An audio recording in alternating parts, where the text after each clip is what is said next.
Going on out there, Dome Heads? Welcome to episode 287 of the Alamodome podcast, brought to you by the Republic of Football Podcast Network.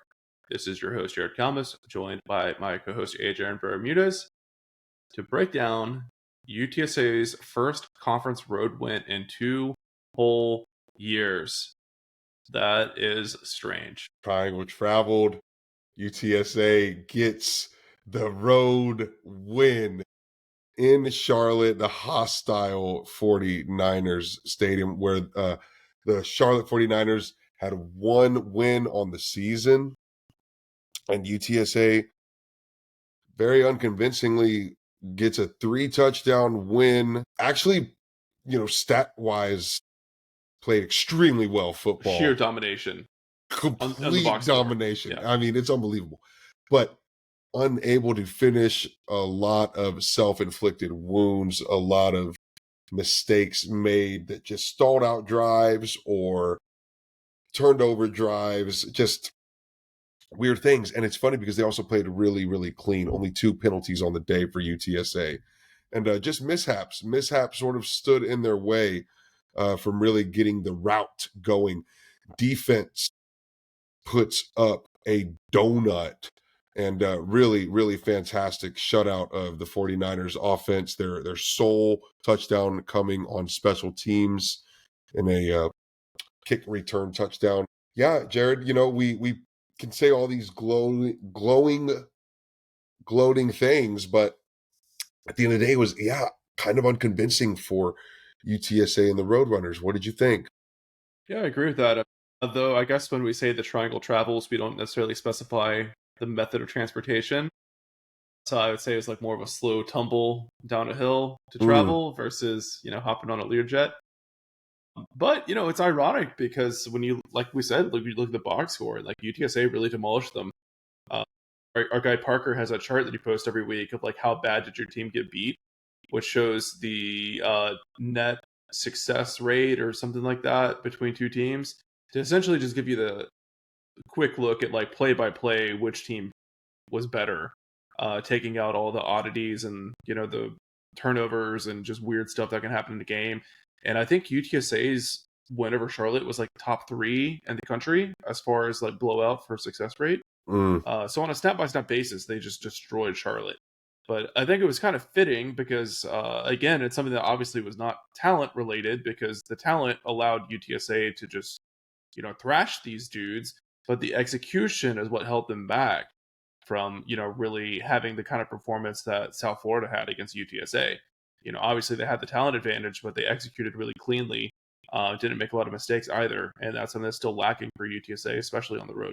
For me, Jared, I think the most glaring thing from this week, this win, this game altogether is just sort of the general temperament of UTSA fan and the UTSA program, and the acceptance of this is where we are here in 2025. We have struggled all year long as a football program, but here we are at 500 with 2 games left and 1 win to go for bowl eligibility. And that's something, right? And it is what it is. And I think everybody has sort of just accepted the fact that it's a big letdown from where expectations were at the beginning of the year. And there was a lot of frustration as over several weeks we realized we weren't going to reach those expectations. And now we've accepted it. Now we've accepted it as a fan base. And I'm getting that from fans. I'm even getting that from Coach Traylor in his presser today, in his Monday media roundtable. Was very much matter of fact. I think he even said something along the lines like, this is where we are right now, or, just paraphrasing. But we're 5-5. We're 500. There's 2 games left. That's where we are in 2025 as the Roadrunners. We're in the back of the pantry at this point. All of the good ingredients are gone. The paycheck hasn't hit yet. We can't go to the grocery store and get some high quality ingredients. So we're putting the hot dog wiener and the white bread and making the hot dog with it. Frito pies, huh? Frito pies. Yeah. We got a thing of some wolf chili, a can of chili, and some old Fritos. You gotta make do, man. Well, So it is what it is, but I do think it's important to look for, any way that you can salvage things. And, sometimes those poverty meals are actually pretty dang tasty. And, I still get the hankering for them sometimes, maybe a little breakfast for dinner, take me back to the old days. Happen to You open know, up the refrigerator drawer and shockingly there's some shredded cheese in there and it looks good. It looks good. There's no strange colors on it. It smells fine. it's a week past date, but it Yeah, smells fine. There's no smells mold. fine, no mold. Hey It man, melted I'm all down. up anyways. Yeah, it's all Game. But and I think Jeff made a really good point in his press conference today that like that streak of bowl eligibility is still very impressive and it does mean something, right? So, and that's another reason why I've kind of pushed back on some of the more extreme fan narrative of like I'd rather see this thing crash and burn, because then like real change will happen versus like I don't want to go stumble into 6-6 and nothing changes again, because that consistency really is important, to building that consistent level of like respect, and just visibility across the nation. I really do think that is really important. The extra practice days as well are great. So I'm hoping to see this thing end on a good note and you just get to bowl eligibility. But when of the last 3 games of the season are all on ESPN Plus, you've done something very wrong. You are not relevant. You are not in the national spotlight. It doesn't really matter in the grand scheme of things as far as the national college football audience goes. UTSA got passed up on every opportunity to be flexed into a prime slot in the month of November.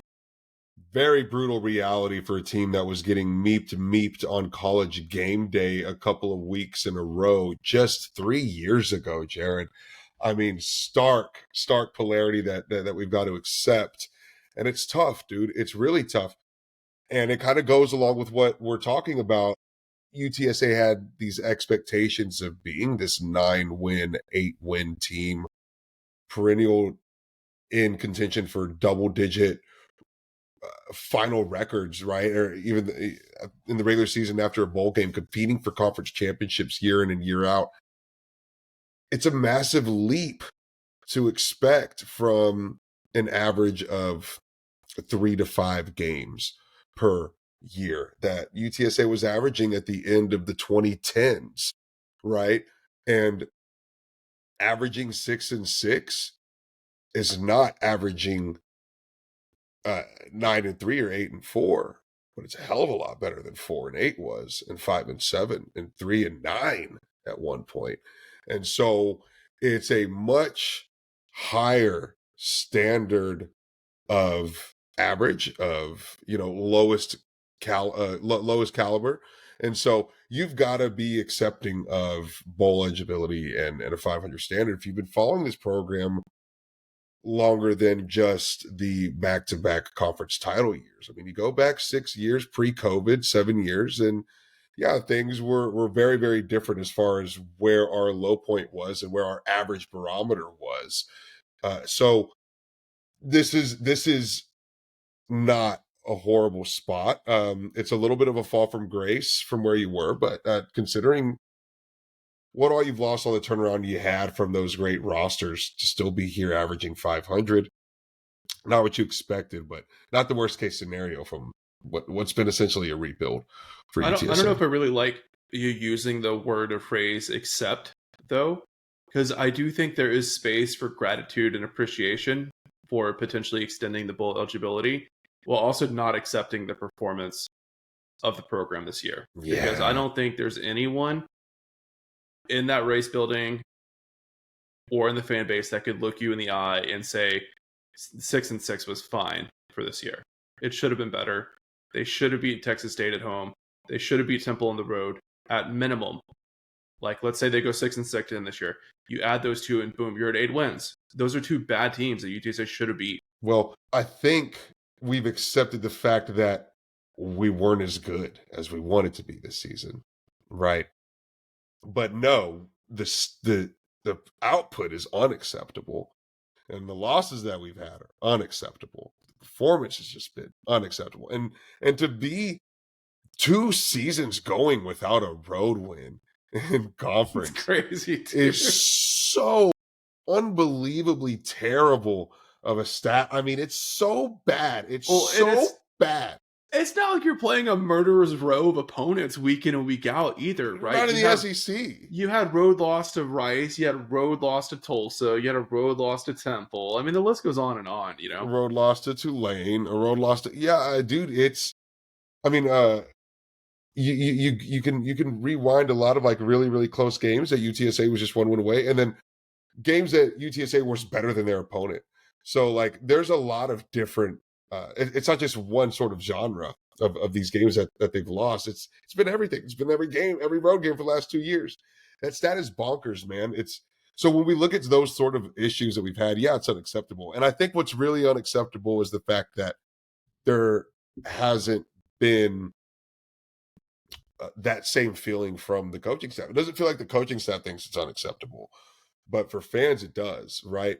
And I'm sure if you were in there, and it is, I'm sure for Jeff Traylor, it is unacceptable, right? But that's how it feels as we're watching it, and no changes happened so far. So I think for right now, the best case scenario for UTSA fan is they do win one of these next two, or hark two of the next two. They get to a bowl game against a formidable opponent, and they win, and somehow, some way, they win. They finish 7-5 in the regular season. Then they get a bowl victory and win their last 3 games in a row, and then maybe still make some changes on the coaching staff. I don't know. I don't think it's realistic to think Probably that not. could happen. But Right? I mean, I don't know if we talked about this previously or not, but like if UTSA does get bowl eligible this year, they're going to have a really bad bowl opponent. They're either going to get a Power Four program that has had a terrible season and half their guys are in the portal. Maybe their coach got fired, maybe their coordinators got fired, or they're going to get like the last G6 team to get into the get a bowl bid, right? And I think you may even see a 5-win team get in this year, depending on obviously things will shake out over the last 2 weeks. So the odds of UTSA either having like drastically more motivation and player availability than their opponent, or just having a massive talent advantage, I would say is pretty high. So that is a potential scenario that I think USA fans need to keep in mind as we look to them potentially get bowl eligible in these next 2 weeks. But it's not gonna be So easy. we're right. So we're right here on the cusp of this scenario that we've been thinking about all year long. Is UTSA finish the season strong, and then the cycle continues. Yep. We don't make any changes at all, Yep. no shakeups, and we go right back into 2026. And at this point, the fan base will expect a 500 finish because that's what you've gotten for the last 2 seasons. And you're signaling that that's the expectation, right? Because you've done that, 2 years in a row now, And you're okay with it. fine. You're okay with that as the standard. You're okay with not making any changes. Right. So It's that's tough sell. That's very, very close to where we are to that coming to fruition. And so if that does happen, what is Jeff Traylor going to do as the commander in chief? If that doesn't happen, I think he doesn't have a choice. I'm pretty sure we're going to see some things shake up. So we'll see, Jared. It's big. So let's get into the actual nitty gritty. Yeah, we're 14 minutes in. We haven't really talked about the game yet. We were zoomed out. We were macro. We can go micro. We can go micro now. Yeah. No offense to Charlotte. I mean, I love the program. I love the fans, but that's a bad team they got right now. So it's not the most interesting game to break down. I think they'll happily admit that. Look, UTSA had a great output offensively and defensively, really, at the end of the day, right? We were talking about that at the beginning of the podcast as far as the stat numbers go for both offense and defense are really, really great. But really, really, who deserves the credit for this road victory, Jared? Who really showed out today? Was it the offense or the defense? Oh, it's the defense, 100%, right? The offense was moving, they were humming, but they had their issues, they had the roadblocks as well. I mean, I thought the defense was pretty near flawless. I mean, maybe like 2 or 3 explosive plays allowed that whole afternoon or something like that, and they rotated really heavily, as they always do. But they're getting pretty deep on the bench there for a while, right? We saw like Chris Bryson the second play quite a bit. PFF only had him at 8 snaps, but I feel like I saw him out there all the time. So I don't know if the snap count was wrong or he was just very impactful in his limited snaps. So a ton of the defensive linemen go. I mean, that was the unit of the game to me. I thought the defensive line played tremendous. Just nowhere for the Charlotte running backs to run at all. We saw some pressure from the down linemen this year, more than from maybe anywhere else throughout the season. So I thought they just had really controlled that line of scrimmage on the defensive side and made everything else easy. Yeah, defense was really fantastic on the day. Four total sacks, 5 tackles for loss, and I don't think that really actually speaks volume for as sort of like menacing as they were up front. It almost seems like they had more output in the backfield than that. Yeah, because there Then were a lot of like throwaways, and Grayson Loftus had to leave the pocket just like consistently all game long. yes, quarterback So hurries. Mm-hmm. yeah, he was never really able to sit back there and just chill in the backfield and scan for the open receiver. They made him very uncomfortable. Yeah, definitely not. Yeah, it was a menacing day. It was a very difficult day for Charlotte's offense to get anything going. Yeah, and it made the defensive backs look good too. I mean, from what I could see, they did play well. A few times that maybe the coverage was a little bit too soft and left a little bit too much there in the zone, but Mm. they really didn't let any receivers get past them that I could see. Granted, that broadcast from Charlotte was god awful. I mean, that was like a Conference USA level production there for sure. All the nice things I said about Charlotte as a program, I'll take it back. That broadcast was an awful representation of the program. It was hard to really see like how good the coverage is, but from what we could see on the broadcast, it did look like they were, pretty good lockstep with the receivers Yeah, and keep it straight. definitely so. Definitely so. Yeah, I'd say so. Yeah, a well-rounded day for UTSA's Sure, defense, sure. right? Kind I of mean, did it in every phase of the field, every part of the field. I can't think of any negative on the defensive side. I'm really struggling to think to any kind of nitpick at all. I got nothing. From the up front to the secondary and the defensive backs, everything in between. Very, very solid day. And again, a clean day for UTSA. So really, really not a lot of mistakes or mental Yeah, blunders. Well, at least from the defense, not really. I don't think any of those penalties were on the defense, right? No. Mm-mm. Because one of them was Demetrius Allen on a point after attempt. What was the other one on the offense? Could have sworn there was another one. But yeah, I think the defense was clean. It's crazy. I want to say there was one that was like close to the goal line, close in the red zone, and then we ended up getting pushed back on like a second down or a Oh third down. yeah, that was Daryl Jones. Yes. Yeah, we'll Thank get you. into that. Stay tuned.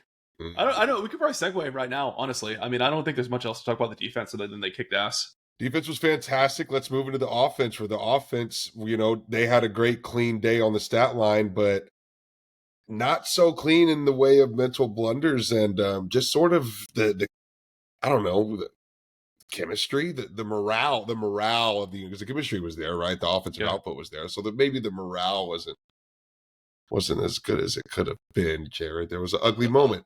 a lot of concerning things, and I don't want to make a mountain from a molehill. I think a lot of that stuff just blows over. But sometimes like you see the crack in the dam, and it really is holding back a deluge of water. And sometimes it's just a crack, and you put a little epoxy over it, and it's good to go. But I don't know. There's a couple we could dive into, but since we talked about Daryl Jones, I guess we can start there. UTSA was just cruising, man. Absolutely cruising, getting everything they wanted on offense. Right. I think the only major issue leading up to this point was Owen's interception he threw on the second offensive drive of the game. Yes. He forced the ball into an RPO, into double coverage. It got picked off. But I think it was the next trip to the red zone. They were down to like maybe the 4 or 5 yard line, and one of UTSA's players was, getting the business handed to him by some Charlotte dudes after the whistle. And big ol' Rel goes over there and just trucks two dudes. Pretty impressive display of strength to send two guys flying like that. But it's always the last guy that gets caught, especially if you knock dudes to the ground in the open where the refs can see. Sure enough, he got the 15-yard penalty and put UTSA, into a more difficult field goal that they ended up missing. Right. So after that penalty, Owen McCowan kind of gets in Jones's face and is like, "Hey, don't do that. You know better." And Darrell Jones just kind of pushes him away. And the camera caught it all. Stuff like that happens a lot, but usually the camera is not right there to capture it on the broadcast. But I think, it's complex. It would be one thing if that had happened and this offense has played well this year. And You can tell that they've got good chemistry, that you can tell they've got good culture, and all of that. It would like if that would have happened between UTS offensive lineman in 2022 and Frank Harris. I don't think people would have said much about it, right? But this year, with how much the offense has struggled, how much they've looked like discombobulated, the question of where the leadership is at. Maybe the first time we see some real vocal, visible leadership from Owen, and that's the response from the teammate, was very interesting. That's brutal. Yeah, a blatant lack of respect for the teammate, right? I mean, that just it just shows a loose knit fabric, right? It's not tightly woven. The culture, the bond, it's not there, right? Whenever guys are frustrated, I also think, if it's a game where UTSA is getting their butts kicked, or if it's really really tight and UTSA is and guys are getting frustrated. But this is a game where UTSA is like they're playing well in, and we're firing like let's get to, well, actually no, because at that point UTSA hadn't quite got rolling yet because it's 7-0. 7-0, right? So UTSA doesn't have it rolling yet, and so you're trying to get going as an offense. And honestly, Jared, because of prior to that, Owen throws the interception on the previous drive or two drives prior to that. He throws the interception in the end zone. UTSA's up 7-0 whenever that happens. And then this sequence happens. Michael Petro misses his first field goal of the day, ends up missing two. But these are two instances where UTSA is like threatening to score. Daryl Jones gets that penalty on the 11-yard line and open up this thing 14-0 and maybe get the ball rolling and start scoring and start like running Charlotte out of their own building and having this traumatic sort of victory on the road. And UTSA is really happy with the big win. It doesn't happen. And in particular, those two plays stall otherwise touchdown-worthy drives. You get 0 points from them, and then UTSA doesn't actually end up scoring till like the end of the third quarter. There's nothing but 2 minutes left of the third quarter, and when UTSA finally gets their second score of the day, it's a one-possession game for 3 quarters. It's 7-0. UTSA is barely holding on, and that's why we call it an unconvincing win earlier in the podcast. Yeah, and obviously, like that was all self-inflicted harm. They just kept shooting themselves in the foot. Like there's nothing that Charlotte's defense was doing that was making life hard for this defense. It was just purely UTSA's own doing. And to see it put so blatantly in front of our eyes, right, when like there is that big talent gap, just I think really hammers home that most of this stuff is mental. It's coaching. It's leadership. The triangle's not tight right now. No. The triangle's not tight. Now it's, case in point. Yeah. Well, we mentioned Owen earlier. I thought Owen's stat line was like pretty misleading for how he actually played. 24 for 37, 306 yards, 8.3 yards per completion, 2 touchdowns, 1 interception. Yeah, so I mean, you look at that and like, man, he balled out. He had a great game, but I thought his decision making was pretty poor. There were a lot of plays that I think Charlotte didn't take advantage of that they could have. His accuracy was rough. The completion percentage looks good on paper, but there were some drives that I think Owen's lack of accuracy really held UTSA back. And a lot of those kind of passes this year have been like kind of 50-50. Like it wasn't a great ball from Owen, but at least it hit the receiver in the hands or it was catchable. But these were so far off that, even a really athletic play from the receiver wasn't enough to corral it in. So, not a terrible game by any means, but far from his best as well. It's certainly far from his best, Jared. Owen, even on his worst of days, typically doesn't throw in that lower 60s completion percentage. You don't see him miss 13 throws too often. It's 24 for 37, I think, would, even for his standards, would be a little bit under par. Jared, he hit a lot of receivers, so the ball was really well distributed. Devin McEwen, 7 catches, 100 yards on the day. AJ Wilson, 5 catches, 87 yards. Electric days from those two guys. Mm-hmm. David Amador getting involved, 4 catches, 31 yards. Houston Thomas, big day, 4 yards. I'm sorry, 4 catches, 54 yards. Ooh, and he dropped one that was at least 20 yards too. That's right, Jared. He should have Yeah. had 5 for 75 on that. Patrick Overmeyer, 2 for 20. The ball is well distributed, and the receivers had a hell of a day. I think you could say the best game from the receiving group of Yeah. the year for UTSA. They're definitely the best group of the day against Charlotte for UTSA's offense. Yeah, I mean, if you look at it holistically as a unit, I think it's got to be either the receivers or the tight ends. I don't know. But Mm-hmm. I was shocked to hear that McEwen's performance was the first 100-yard performance this season from a UTSA receiver. That just felt wrong. Can't be right. There's just no way Yeah, that but the I think deep passing game has struggled that much for the UTSA Roadrunners. It just that's can't be. exactly what I was going to say. That just goes to show how hard it's been for them to push the ball down the field. That this is the third to last game of the season. You get your first 100-yard performance, and they did hit on a deep ball. I mean, I think what McEwen had like a 45-yarder or something like that. That first touchdown. Yeah, it's crazy. Yep. Yep. But I was just really happy with the blocking from the receivers and the tight ends both. I really feel like they opened a lot of yards after the catch opportunities for the offense. McEwen and Amador in particular, I thought were great out there blocking. That's why Wilson had so many yards, because there was just great blocking in front of him. They'd throw that little bubble screen out of trips, and two guys would just get taken care of, and off Wilson goes. He's flash of Yep. speed. Yep. So special teams, Jared. UTSA gives up the only touchdown on the day on a kickoff return. That was really, really just, I mean, you have to give all credit to red shirt freshman. Geez, I had it up here, Jared. What is it? I think it was like number 87 or something like that. Red shirt freshman Derek Eli. This guy, 88 yards to the house on just every single Madden ball carrying, Yeah, button that you can press. I mean, there's a juke, there's a stiff arm. He diced some head guys. Yeah, I think there was. Just a nasty kickoff return.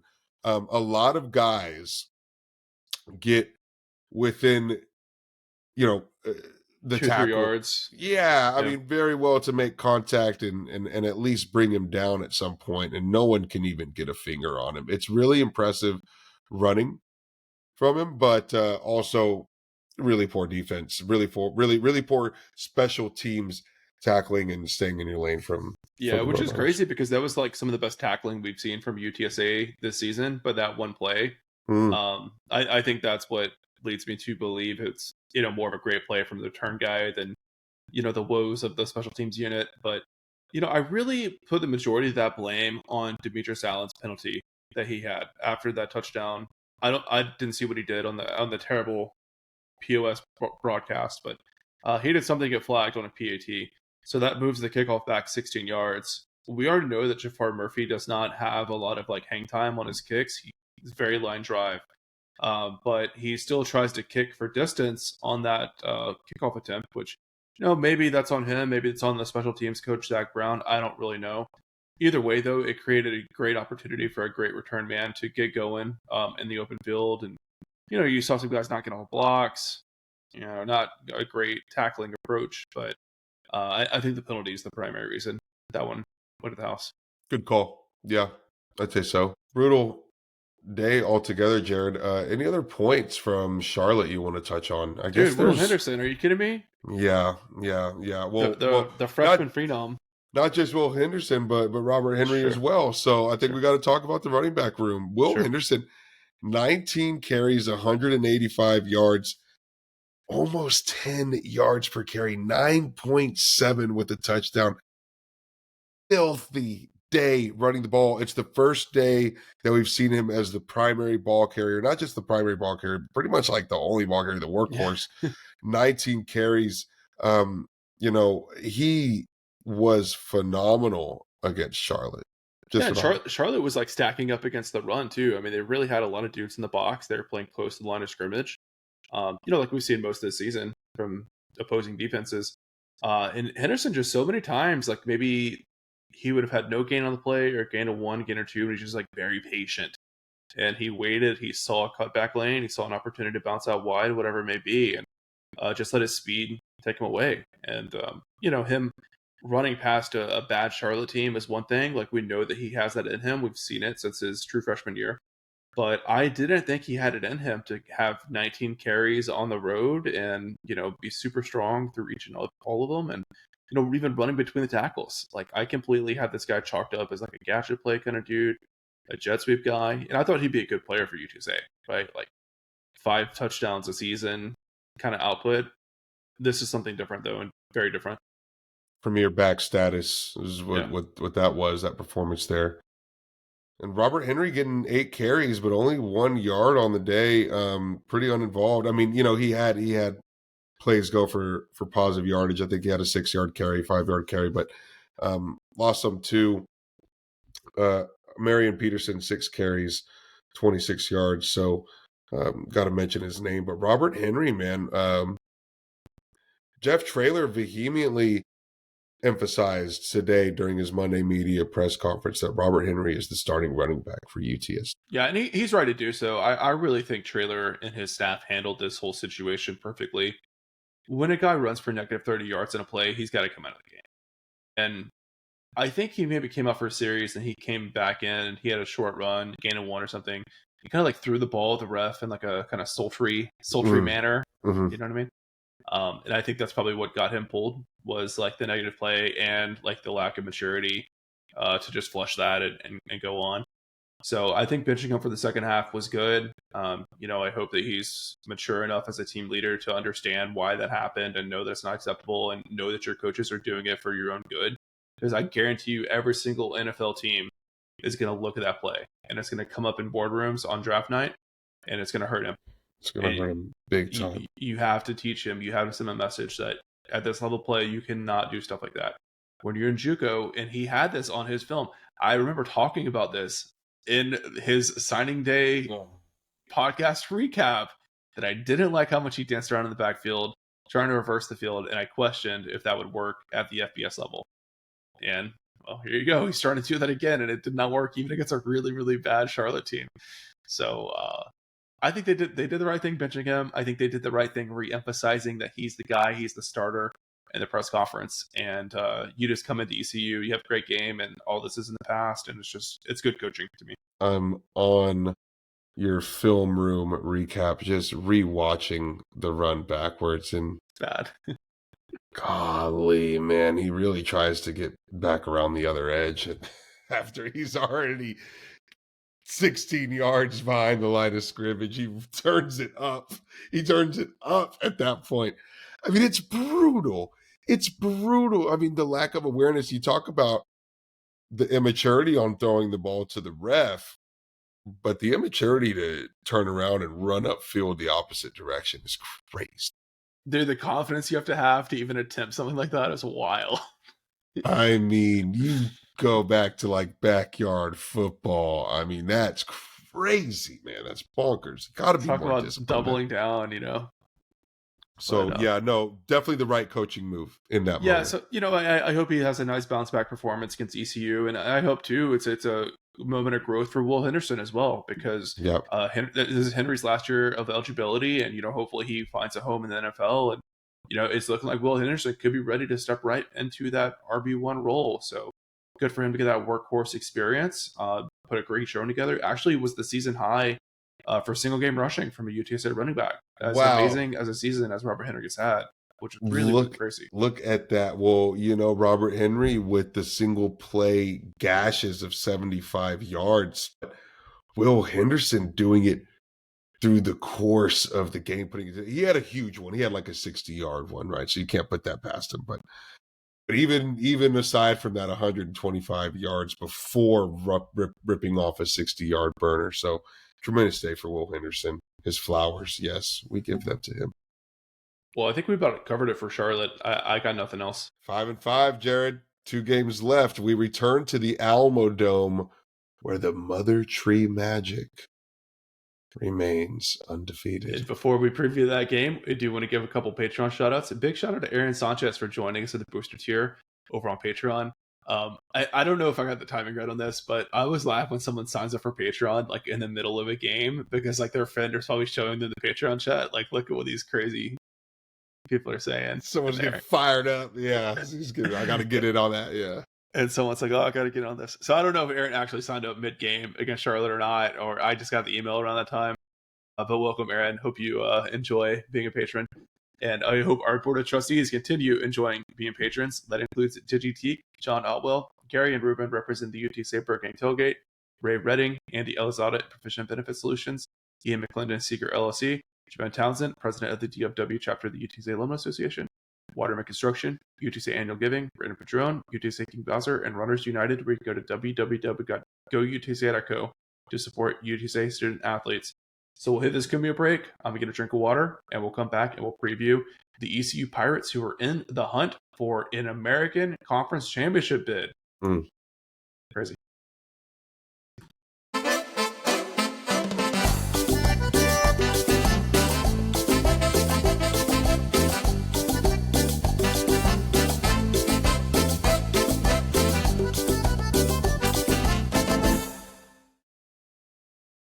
All right, everyone, welcome back. We're here to preview UTSA's Saturday tilt with the ECU Pirates.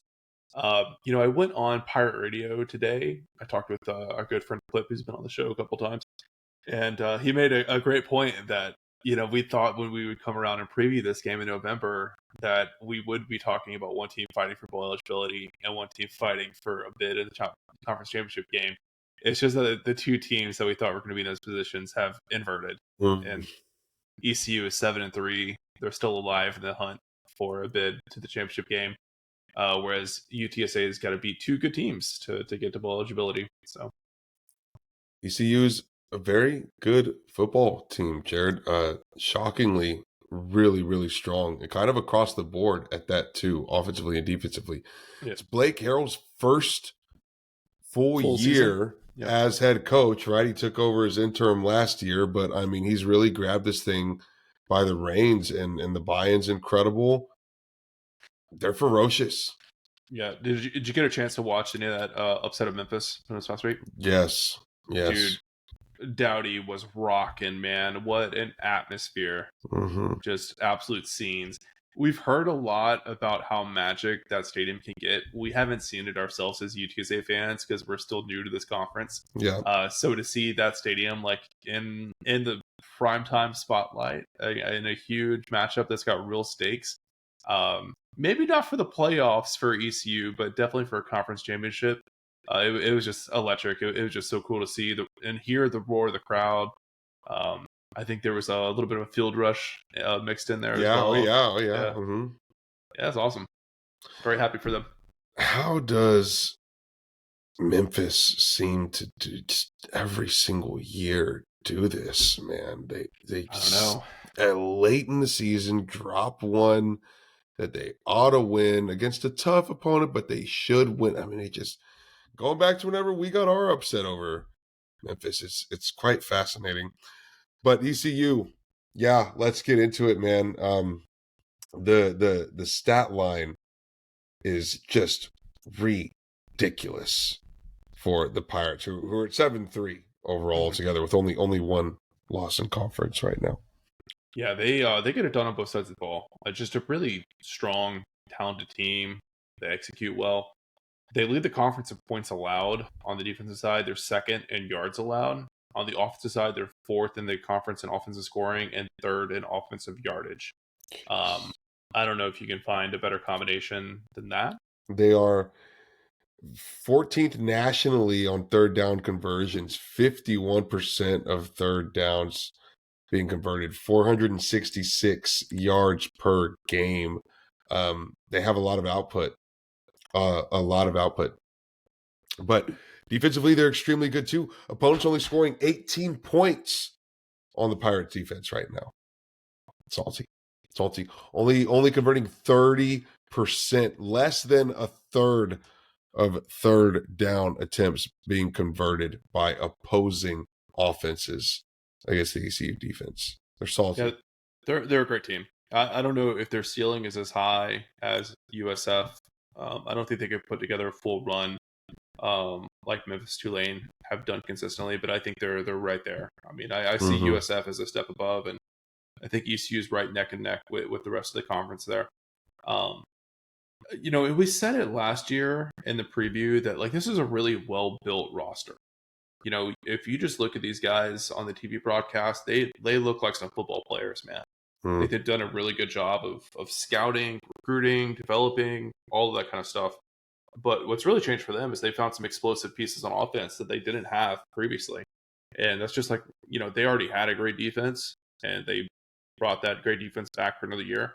But that offense really took the step to the next level. And probably the most important thing there has been the emergence of their young quarterback, Caden Hauser. Um, just a dynamo, man. Great player. Yeah. Yeah. It's quite fascinating, all of this considered, that UTSA is only a 2.5 point underdog this Saturday to the Pirates. And, we talk about Mother Tree magic, but gosh, it's just hard to think that it counts for that much. But look at what happened against Tulane. But even then, it's just crazy. Isn't that the same spread for the Tulane game? Yeah. Like they were a 3-point, 2-point favorite leading into it? Bonkers. It's bonkers. And I, look at what happened. And look at what happened. I had a good friend. I fell out of touch with him, but he was so good at sports betting. He didn't actually bet that much, but he was really good about like watching lines and stuff like that. And he would always say, if you see a line that's too close and it's within one score, Vegas actually thinks that team is going to win. And they're like baiting people to be like, oh, that's way too low. Like I'm going to bet on the better team to cover. But Vegas actually thinks that team's going to win head to head because Are like you? it like pumps the prime or whatever the phrase is. So Boy, whoa. So are you telling me the books are really cooked for UTSA to win this thing? I don't That's know, maybe. fascinating, Jared. Yeah, look, I mean, it's crazy, but on paper, it's hard to fathom a world where that can really happen. UTSA would have to play their very best football of the year to have a chance to do that. Yeah, I think the motivation factor is going to be so high for ECU, like riding the high of just beating Memphis at home and seeing this huge outpouring of love and support from your community and your alumni and your students and all of that. But then I also wonder too, the emotional letdowns in this sport are real. They happen all the time. We see it every single week where a team that's coming off of a huge victory, their biggest win in years, has a big letdown the next week because at the end of the day, these guys are still young, emotional, young adults and kids. And it can be hard, I think, to channel that, especially in a college scenario where like you're going to class all week and people are gassing you up, the honeys are hitting you and all that, it's a lot to handle for sure. So Yeah, big I don't stakes. know if we're going to go through this preview for 15, 20 minutes and find a lot of areas where UTSA has got an edge or they're better than ECU. But I think off the field wise, you could probably pick a few things that maybe could swing in the runner's favor. Intangibles. Yeah. That's what we're measuring here on the Alamodome podcast. Yeah. But no, Caden Hauser, it's really going to fall on him to make sure that he doesn't get into any sort of hangover. 2,800 yards on the season, 15 touchdowns, only 5 interceptions. Has really just been a model quarterback for ECU. Yeah, he's accurate, smart, makes good decisions with the football, and he's got some wheels to him too. He can really get out of the pocket. He can move around. I don't know if I'd go as far as calling him a dual threat cornerback per se, but he's not a statue back there. He's got some pretty good mobility. They like And to run him when they're in scoring position very often. like in the red zone, He's got 7 running touchdowns on the year. nice. Yeah, he's one of the best quarterbacks in the conference for sure. I mean, I think it's like Byron Brown, Mestamaker at North Texas, and then him. Like I'd put him over Sean Lewis at Memphis for sure. Retzloff is kind of a wild card, I guess. I mean, we saw him at his worst against UTSA. But I think if you put Hauser on that Tulane team, I think they'd be pretty salty as well. Yeah. So he's a good player. But, as we transition a little bit to talk about the receivers, I mean, I think that's really a very symbiotic relationship. I mean, I think they've found the athletes that can get down the field and get some separation. But also they got the quarterback that, like, so many of these, like, really contested really long touchdown catches that they've had over these past couple of weeks. I mean, you go back and like, Hauser put that ball where the receiver would have a chance to go get it. And, it wasn't perfect per se, but he does a really good job of putting those guys in positions to make a catch while also preventing a potential interception. And they like to throw the ball down the field, Oh yeah, Jared. oh yeah, they will challenge your defense 100%. I mean, it's just fascinating. 1, 2, 3, 4, 5, 6, 7, 8 guys averaging over 10 yards per reception in this uh in this entire pass catching room. So that includes tight ends and running backs as well. But just unbelievable. I mean, they're throwing the ball down the field. Oh my lord! I just pulled up Kaden Hauser's passing chart, and he's got uh 47 attempts of 20 plus yards down the field this season. And the crazy thing is his passer rating on that on PFF, or it's not a passer rating, it's the PFF grade, 96.3. 41%. 41% of those 47 attempts downfield are considered a big time throw. That is truly elite. Wow, man. That is Yeah. elite of elite of elite. They let that thing fly because they have the ability to do so behind that arm. Yep.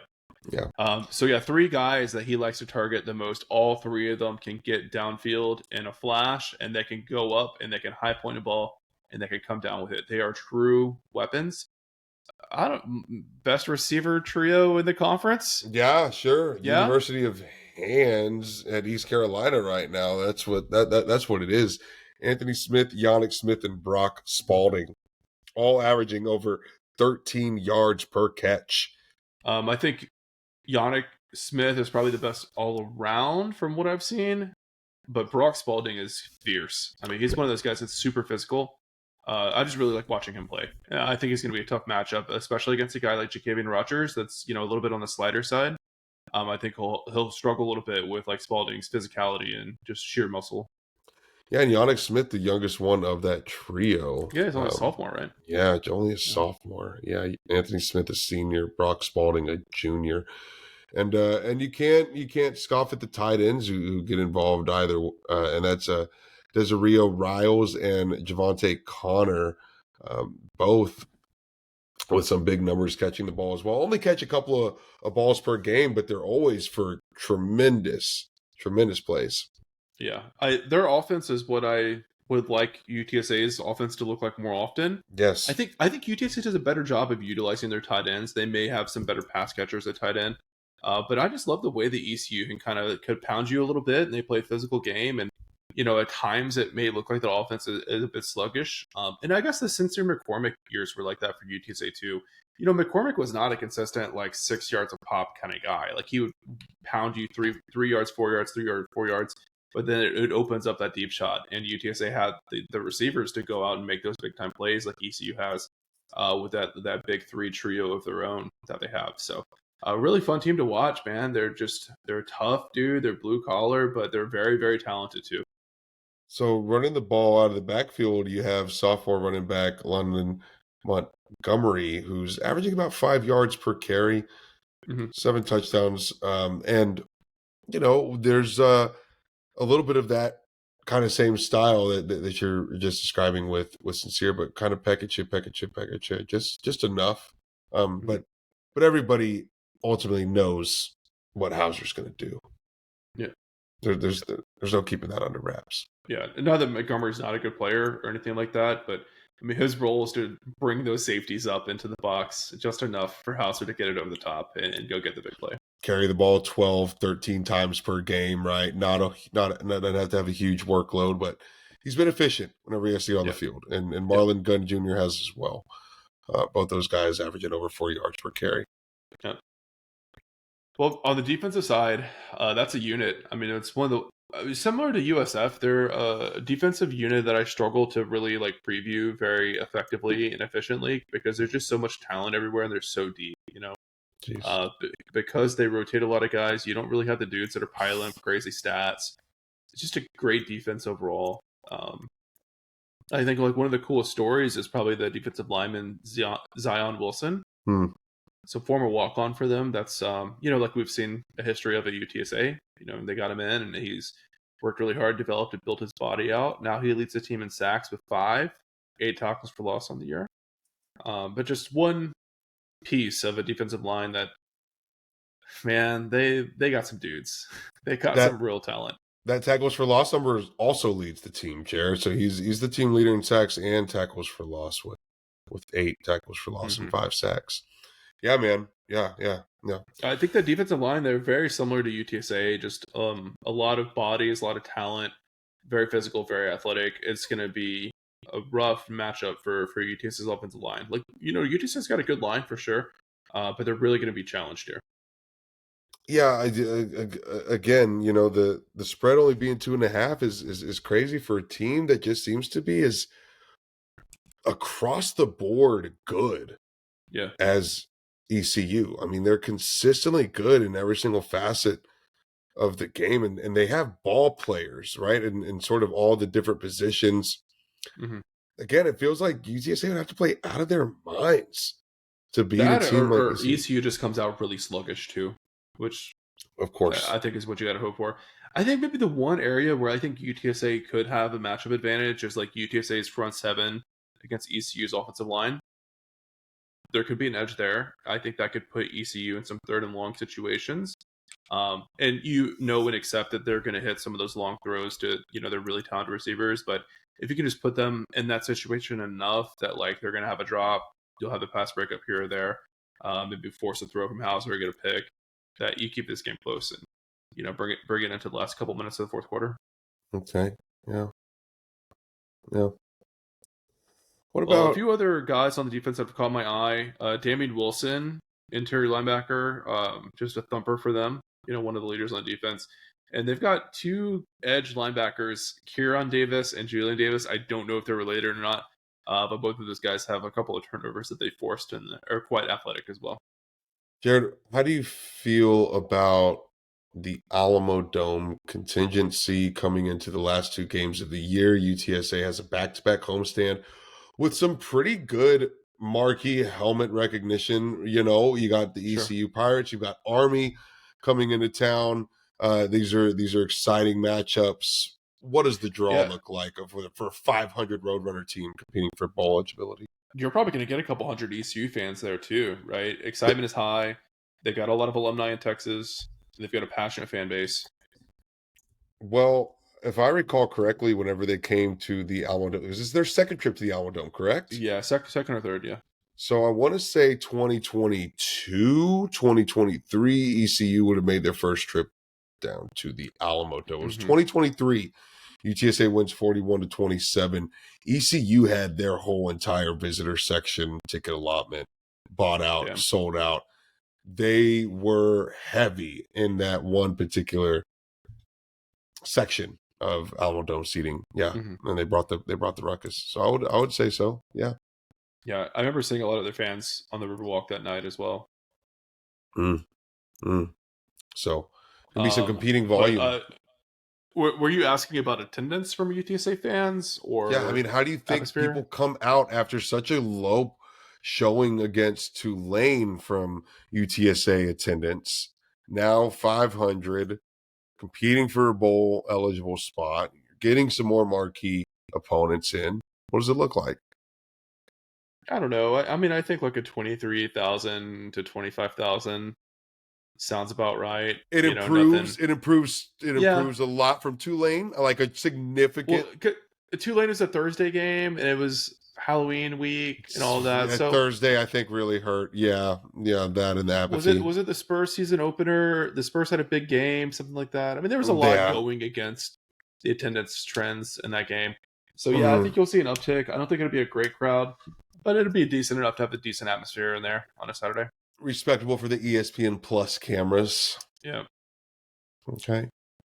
yeah. How do you Ooh, I can think? see the pain to your face when he said ESPN Plus. Mm-hmm. I feel bad. I feel like UTSA let ECU down because they at least deserve ESPNU with the season they've had, and being in the mix for what's going to be one of the most highly anticipated conference championship game races and games for the conference in quite a while. And UTSA has been so lackluster that the best we can do is ESPN Plus.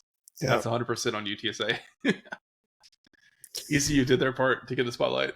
If they even hang a little bit better against USF, we probably get ESPNU. Maybe. I don't know. because you put up 48 on ESPN against Tulane. That had to have helped, right? Sure. I don't know. I But don't know. nevertheless, Jared, how do you think it shakes out for the Roadrunners this Saturday? Man, I did correctly pick the Tulane upset. So I gotta keep that feather in my cap. Talk that And noise. so obviously, I'm a believer in the Alamodome. I'm a believer in the energy that it provides and all of that. Hmm? But I think the streak is gonna end this time, Adrian.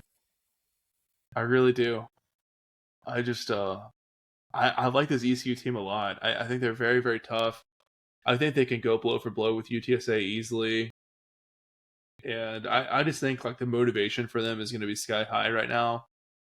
UTSA's played really, really well at home for the most part, but some of the stuff that I saw in the Charlotte game just gave me a lot of pause that, there's some dissension amongst the ranks. And the triangle may not be that tight right now. So I'm gonna pick ECU to win this one. We'll call it 34-27. Wow. Yeah, I think that Charlotte is an unbelievably bad football team. UTSA got one over, but we've just seen so much bad from UTSA throughout this year, so much inconsistency. I can't be convinced that they could go in and get a win against ECU. It's just been playing electric. Like you said, they've got a lot to play for, Jared. I don't know if they feel slighted about a 2.5-point spread, but I'm sure that they know that they're going to go in and take care of business. I really have a lot of confidence in ECU's ability to do what they need to do right now. They're just a team that seems to be very well disciplined and well coached. Right, Yeah. they win when they're supposed to win, and they're not gonna mess that up. And I'm one of the biggest Owen McCown defenders out there, but ECU does have a better quarterback. And Owen just hasn't been playing good this year. Yeah, You for a lot of different reasons, I think. But the numbers don't lie, the film doesn't lie. Cadenhausen's been outplaying them. But ultimately, Jared, what it comes down to is I think Blake Harrell is going to have his team ready, and I don't think that Jeff Traylor is going to have his team ready. Yeah.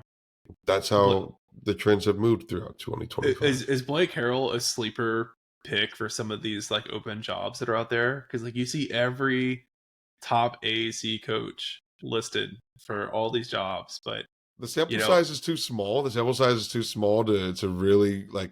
But if you're a team that's kind of like middle of the pack, like for a blue chip. No, not way, a blue chip, right? No, but for an AAC team that's maybe middle of the pack, you go and you go for it. I think so. If Maryland were to open up, and I know that they've said they're committing to Loxley for another year, but like I could see him there. Yeah, dude, because like I mean, we remember seeing this ECU team before they made that coaching change, and they were like seriously underperforming, right? Very much so. I mean, they kind of look like how UTSA looks right now, like a lot of talent going to waste. So, yeah, I don't know. Keep an eye on that one, I guess. He might get himself a big old extension just this offseason from ECU. They might put some money up to keep him happy because ECU is a proud program and does have those. I'm sure he's like super underpaid right now because he was the interim. Like you never give the interim a big contract. Right. That's right. So yeah, he's earned his money wherever he gets it. Oh, last thing. UTSA is trying to debut a new tradition, supposed tradition. Gosh, I thought we were going to escape this episode without bringing this up, Jared. No. The Legend Lap. If you are a season ticket holder for a decade plus, you have the opportunity to run on the field and create a tunnel for the team as they come out. And Adrian, I know you're a big hater. We talked about it before we started recording. I don't hate the idea. Okay, I want to see how it turns out and how many people actually show up. Because even us, as two of the biggest diehards you will find on God's green earth, we would not qualify for this promotion because I think we've got 9 years of season tickets. We're 9-year season ticket holders. That's pretty slim pickings. Not accept the invitation. I wonder. Yeah, because I feel like it's got to be 10 continuous years, right? It sounds like super cool experience to have if you are a person that the team gets to run through. Awesome. For a viewer perspective, and probably for one of the players in the helmet running underneath some fans' hands. Feels very corny, very cheesy. very whack, very Sure, lame, sure. super lame. I cannot even put a level of lameness to how lame this is. It's so bad. The freaking no context college football is gonna Yeah. that's gonna be a Well, fantastic. here's the thing, dude. You got to cross the whole field, and it's one thing when the college kids do it, like they're young and they're spiry or The whatever. Rowdy Rush. You know, it's like a solid 120-yard. It's gonna be a jog. I was gonna say a dash. It's gonna be a jog for these guys and gals. But here's the thing, man. Some of these people have asthma, and you're gonna do that. You get sucked up by the enthusiasm and the adrenaline, and then you get over there and they've got all the pyro going off and all the smoke. Keep the oxygen on standby. Get the what do you call it? I mean, let's not also forget the pregame consumption that a lot of these people are going to be under. True. So we're not really going to be in fighting shape whenever that goes on. I mean, a few beers in, Oh man. a few fajita nachos in, some of that Rico's cheese sauce, dude. I mean, it's just I'm not traveling to San Antonio for this game, and now I kind of wish I was, because this is going to be a sight to behold. If anyone's got a good vantage to take some video, looking forward to seeing that on social media. Who even thought up this idea? And like, they talk about like tradition, like good traditions happen naturally. You don't force traditions. And then like the email is like, our newest tradition, we're gonna have Okay, so you the would have 14 10-year season ticket holders at UTSA, and they're all guys that are posting on our Patreon chat about how they want Jeff Traylor fired. It's the ironic part. Oh my gosh, man, this is crazy, dude. But I don't know how this gets greenlit. So would you have less of a problem with it if they weren't like pushing it as a tradition, but just like an offer to like the long-standing fans? Or you're anti either way? I'm anti either way. The marketing makes it way worse. Gotcha. Okay. Keep the fans and the players away from each other during the game. No one needs to be running through hands. This is crazy, dude. If they wanted to, like, golly, no, I'm not going to try to justify this. What if they did a selection, like for that year, if you've been a season ticket holder for 10 years, you get put into a drawing and like 10 of them get selected to stand in the circle for the coin toss or something like that? Dude, like, the furthest this goes is you are allowed to stand behind velvet roping in the Alamodome tunnel between the locker room and where they emerge onto the field. And you get to be behind that rope and you can put your hand out and get a high five from the guys as they walk by to get ready to run out of the tunnel. That's it. That's as close as this thing goes. I think the Dallas Cowboys have a room like that, where the guys like walk through the fans before they get to the tunnel to run out of it. You could do something like that. Get fans off of the field. Don't have guys running through them. It's very corny. It's extremely corny. It's very cheesy. If you're standing there with your hands up and your football team is running underneath you, sounds pretty awesome. Sure, I'll give you that. If you're a fan that's getting to experience it, sounds pretty sweet. We could do that like at a practice, though. Like, invite them to a practice to do it. It doesn't need to be at a game. Like, I will say, though, I think we can both agree that we do like the idea of giving some unique spirit walk. You could do it when they get off the bus. Sure, yeah. You could run under fans' hands at the spirit walk. The game, dog, like, out of the steaming tunnel. We both like the initiative of like recognizing the long-term season ticket holders and having them some kind of unique experience for them to enjoy with the team that makes them feel valued. I've been going to Houston Rockets games for a long time, and like during like a TV timeout, they'll bring some old guy out and be like, Martin has been a season ticket holder for 15 years. Yeah. We're giving him this basketball that's been signed by the team. And it's like a cheerleader and Clutch, the mascot, giving him the basketball. All the recognition that a season ticket holder deserves or needs. That's it. You're not padding up, dog. You don't put them pads on. You don't get to stand on that field. That's it. It's a wrap. All That right. out of I love your intense debate on this. I do appreciate it. I'm glad I get to get fired up about something today because all my energy Yeah, has been sure. zapped from UTSA football. So I'm glad I got to get fired up about something. I appreciate that. Yeah, there you go. We appreciate all of the Patreons that make this podcast possible. In particular, What are we gonna do for our 10-year mark when we've had Patreon supporters for 10 years? I'm not running through any Patreons. I'm not doing it. We could throw a massive 10-year Patreon party, and maybe there's some sort of tunnel occurrence that occurs, right? And maybe it's the Patreons that run out of the tunnel. Maybe the Patreons run underneath our hands, Jared. Big shout out to our big money donors, Ben Tovar, the Bunch family, Zach Espericueta and the San Antonio Podcast Network, Alejandro Benavides, Dan Nerdahl, our host of Around the Birdbath podcast, Jacob Cavazos, former board president for the UTSA Alumni Association, John Nally, Rick Cortez of Rowdy Road Grillers, Sumner McDaniel, Joe Rodriguez, UTSA grad 1998, Russell Rincon, Brandy Dunnigan, realtor with the Social House Group, Home Field Apparel, UTSA Home Field will save you 15% off your first order. That's discount code UTSA Wants Home Field. You can also get cool Roadrunners merch at our fan shop, the Alamo Audible Fan Shop. We look very forward to seeing our Patreons on the other side of the curtain. We are going to have some ECU guest interview appearance to get a deep dive on the Pirates and their ascension, and how UTSA just will fare on Saturday, 2:30 in the Alamodome, 2 home games in a row. It's the season of giving thanks.